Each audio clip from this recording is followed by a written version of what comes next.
You are watching and listening to the Electronic Intifada. I am Jon Elmer. This is the Resistance Report for day 741 of Israel's genocide. It is day 7 of the third ceasefire, and I am reporting this on the 16th of October. I've been starting these segments for the past few months with maps showing the migration, the ethnic cleansing of Palestinians from Gaza City. I want to just show you a picture that's not a map.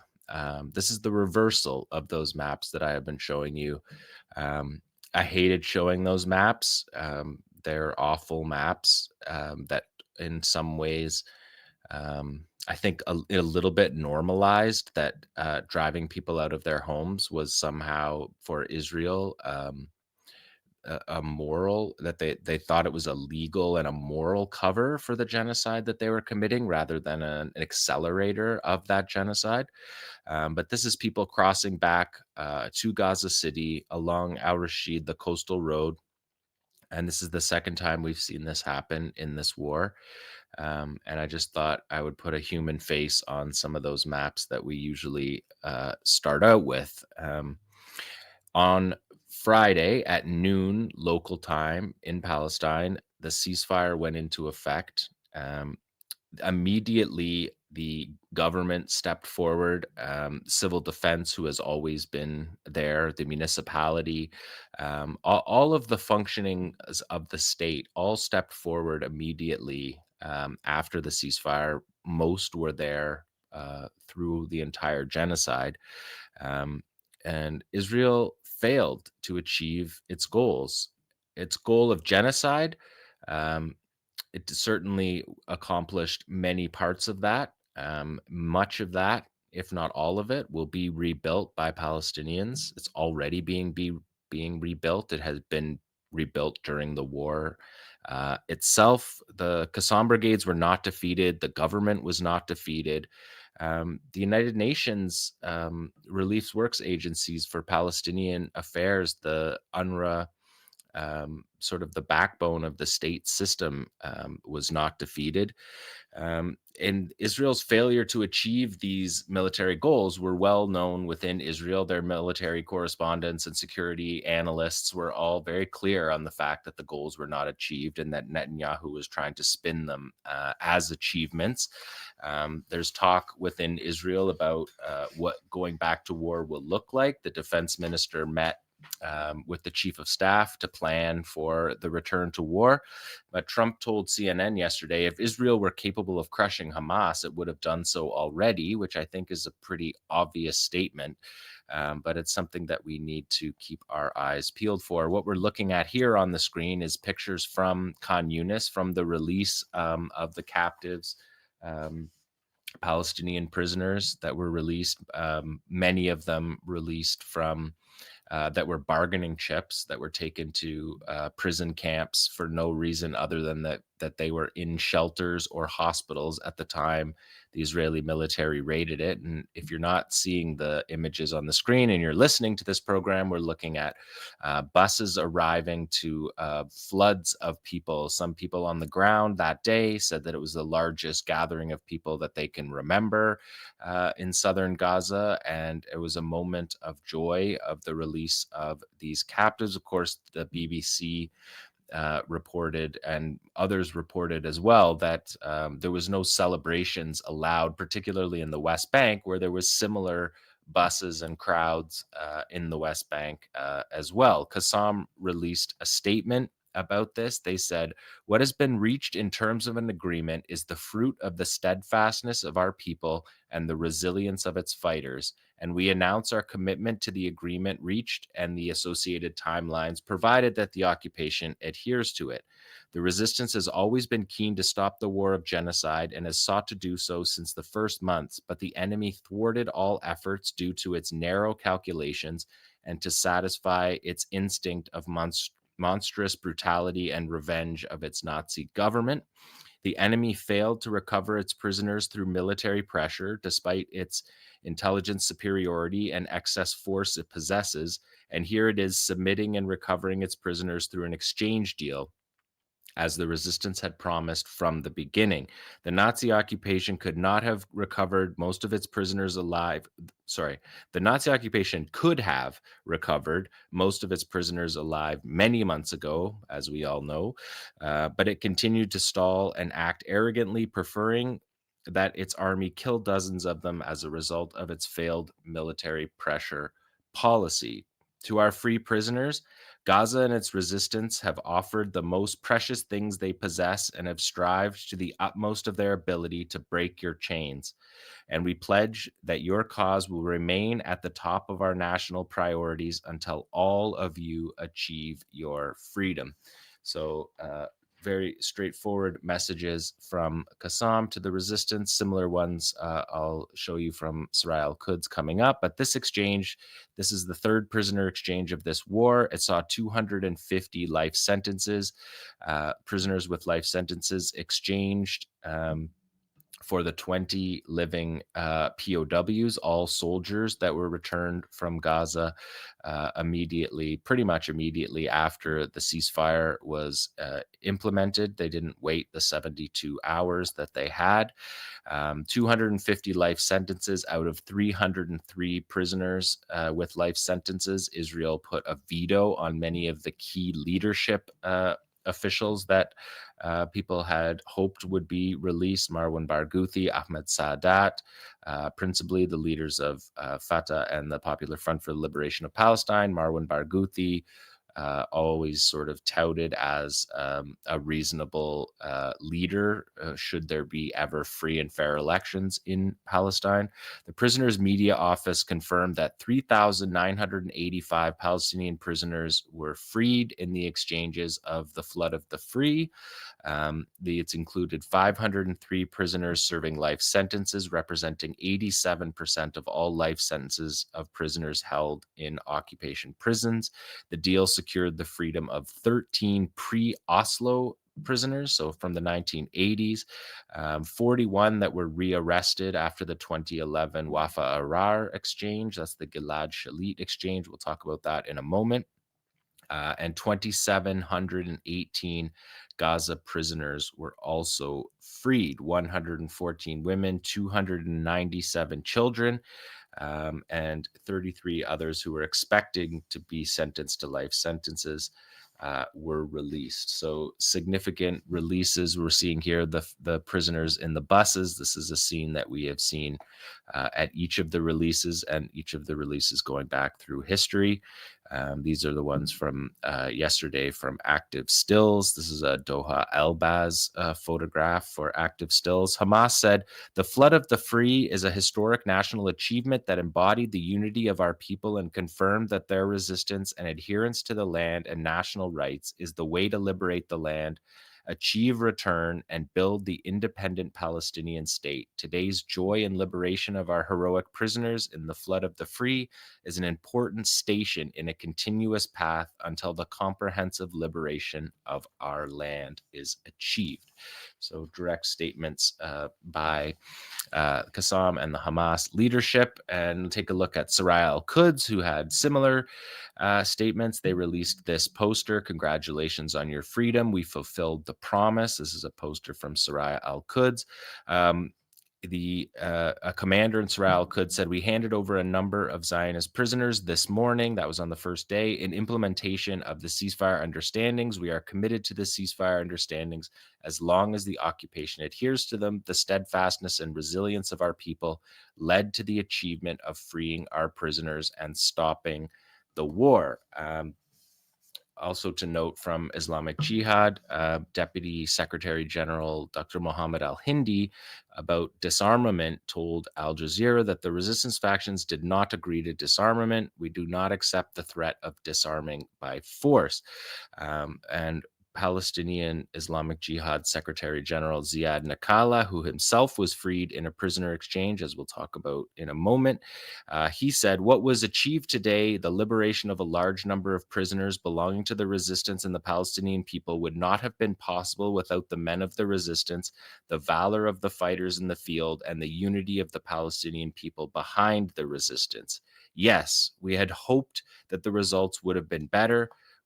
more people, but our people are not unaware of the balance of power and the many variables and factors that surround our people in Gaza in particular. The banners of the resistance remained high and unbroken. The resistance remained in the field, and our people remained proud, dignified, and committed to their resistance. The goal of liberating the rest of our brave prisoners will not fall from the priorities of the resistance. So again, Israel Quds and Qassam, the two leading movements of the Joint Operations Room, in unison on that, and all of the other factions also chimed in on that as well. So let's take a look at some of the handovers, because the handover ceremonies that we saw in the second prisoner exchange, those were not allowed this time. Israel vetoed those. They didn't like seeing Qassam fighters organized. They didn't like that their prisoners said that they were treated well, and they didn't like to see all of the symbolism that Qassam put into those, and Soraya and the other factions put into those handovers. The ratio of handovers is 15 Palestinian bodies for each Israeli body. So far, 9 have been returned. There are 19 remaining. Qassam said about that the resistance has adhered to what was agreed upon and handed over all the living prisoners it had and the bodies it can access. As for the remaining bodies, they require great efforts and special equipment to search and retrieve them, and we are making great efforts to close this file. Of course, it's very difficult to find the prisoners that Israel killed through their airstrikes, through the destruction, as you can see on this picture of the Red Cross convoy taking the bodies that were known to be killed, and Hamas and Qassam had buried those bodies and returned them. But you can see all around is just total destruction. And so these 19 Israelis that you're going to hear about in the news a lot in the coming weeks, just remember that there's 10,000 Palestinians under the rubble as well, that cannot be found. And the prisoners that were killed by Israeli fire were killed in buildings that dropped on top of them. They were killed in tunnels that were bombed, and had buildings dropped on top of those tunnels. It's a very difficult process to get them out. We can see in this next slide the Qassam shadow unit was out again in the streets for these handovers. You can see the patch on the sleeve of that shadow unit fighter there. We can keep looking at these shadow unit pictures. There's a bunch from this handover that you can see. We saw the shadow unit uh, really in its most public form during the January handovers. The shadow unit has been known about since 2006, since the Gilad Shalit capture, when the shadow unit was stood up by Mohammed Sinwar and Mohammed al-Deif to look after the prisoners, and that's their primary job. And they executed that job flawlessly. No prisoners were found, despite the $5 million offered by Netanyahu. Nobody in Gaza turned over the locations of prisoners. So the shadow unit is has a moment to be acknowledged here. And if we look at this next poster here, Qassam has done that. This poster released by Qassam the other day says the shadow units, unknown fighters, with their efforts, the promise was fulfilled. The promise is, of course, the promise to return the prisoners. Qassam said in the statement, a deserved salute to the unknown soldiers of the shadow unit who maintained the enemy captives over 2 years of Al-Aqsa flood under extremely complex conditions and exerted their efforts and blood for this until the resistance's promise of freedom for our prisoners was fulfilled. The shadow unit has been known in Gaza for most of the last decade and a half, although their logo was released in 2016 for the first time, acknowledged after the 2014 war, when 2 more Israeli soldiers were taken into Qassam captivity. If we take a look at these, this is from the second exchange. People remember this. This is the shadow unit returning Israelis in captured vehicles from October 7th that were taken from an Israeli military base. And these kind of symbolisms that were seen in Israel, because in Israel, they don't watch Gaza, but they did watch the handover of Israeli captives. And so all of Israel was watching this, and they immediately uh, noticed these symbolisms. Like that truck was taken from an Israeli military base. That's an Israeli military truck. They were the shadow unit soldiers themselves were carrying captured Israeli weapons, Tavor rifles that were captured from Israelis on October the 7th. Um, so this is from the second exchange. There's a couple more shots of the shadow unit during that exchange that you can see. And Tarek Azum, who you saw in Nora's report, talked about these. This is in the second exchange in January of 2025. That all the Al Jazeera reporters were waiting. Everyone was waiting for the captives to arrive. And Tarek Azum said that the cars emerged out of nowhere. So these guys are able to execute these operations under the strictest eye and still be able to effectively protect the prisoners' lives, take care of them. They eat what we eat is their motto. And they're very good at what they do. The captives, the entire Israeli and American and British intelligence and surveillance forces were trying all the entire time, round the clock, to find these captives, and they were unable to do that.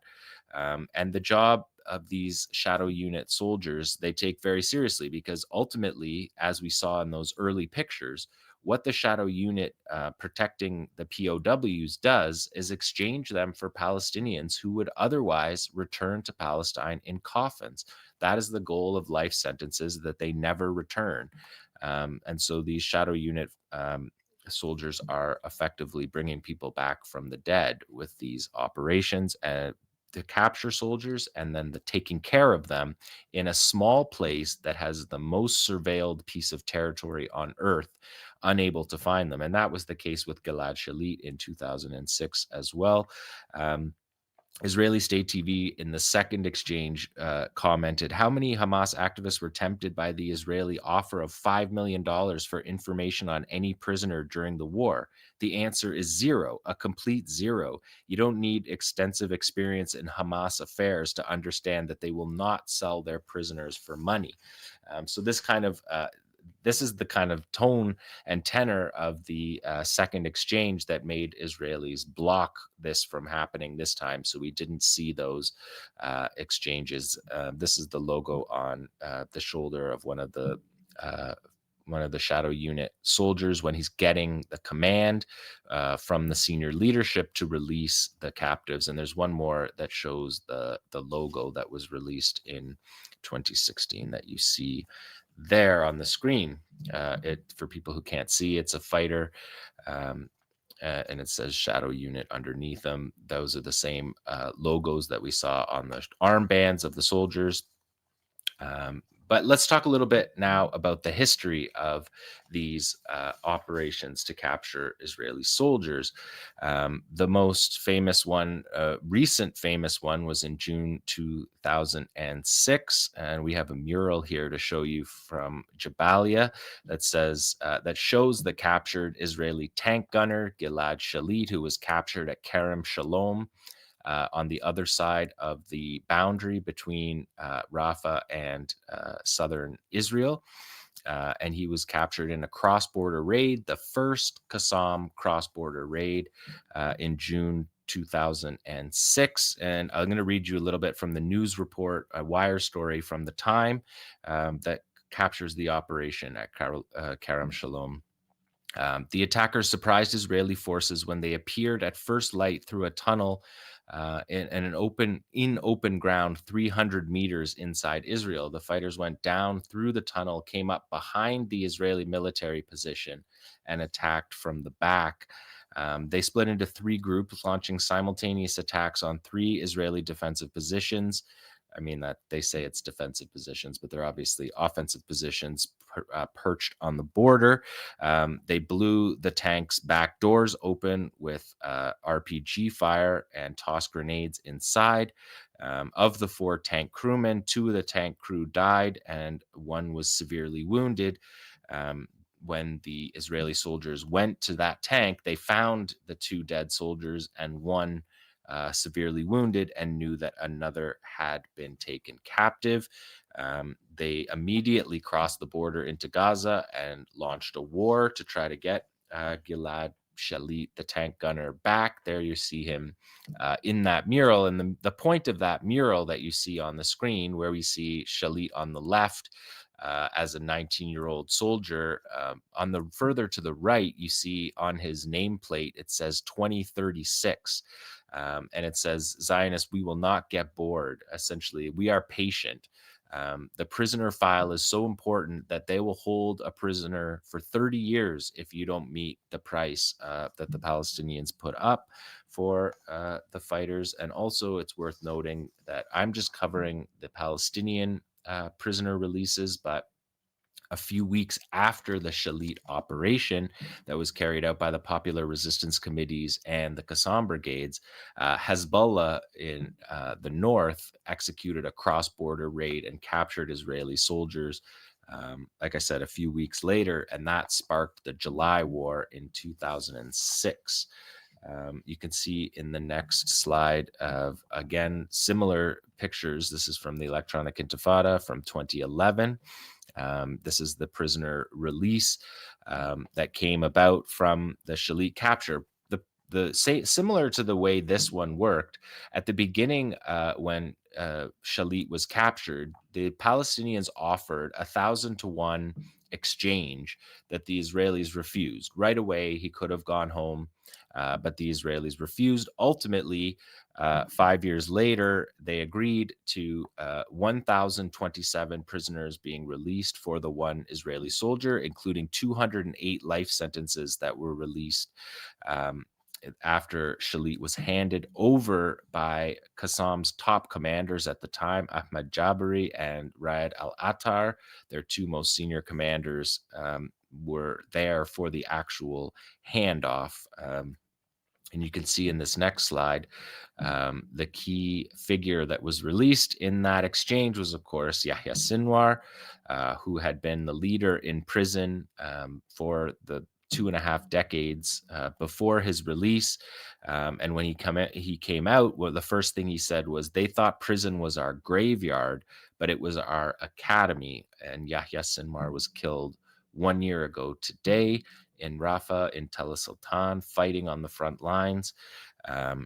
And when he came out, he promised to those left behind, and it was one of the first things he said on stage. Here you see him being kissed by Ismail Haniyeh, who was himself assassinated in Iran last year.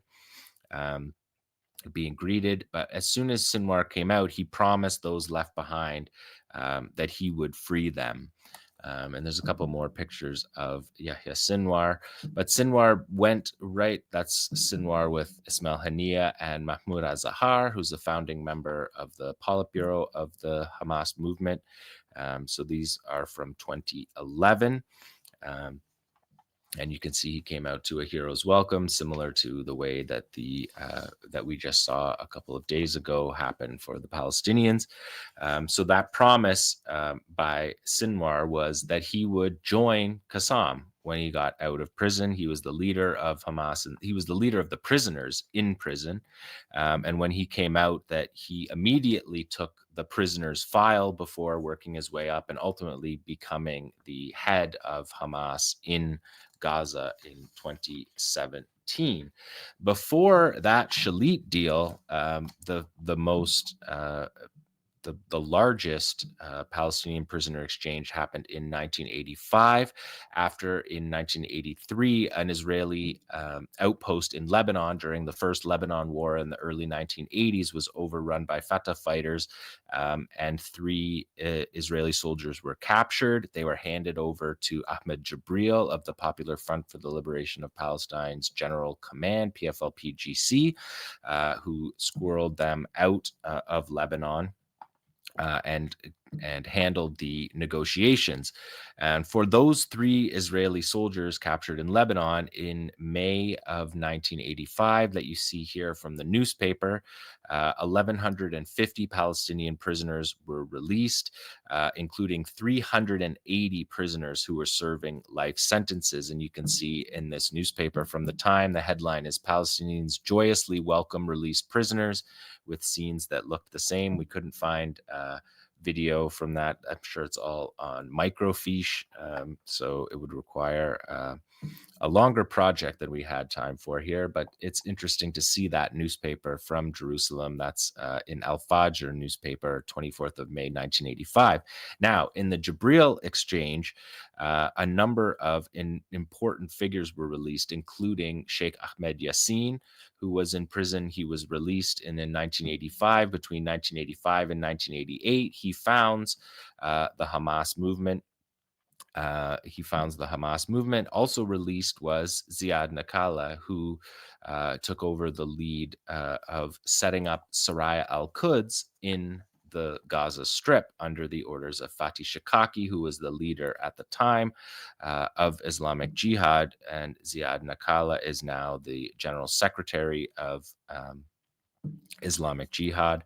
And we have watched on this program, in this section of the program, for the past 741 days, Saraya al-Quds fight and defend Gaza in those in this genocidal war. So there's still a lot of history to be written about who was released this time and how this moment in the battle will shape the future of Palestine, and that story will be written another day. But it's worth noting that Mohammed al-Deif said on October 7th that we can change the course of history, and that was the plan with October 7th, to change the course of history. That is the resistance report for day 741 of Israel's genocide. I will be in the coming weeks tracking the ceasefire and all the stuff that you are familiar with. I just wanted to bring you this history of prisoner exchanges while it was in the news.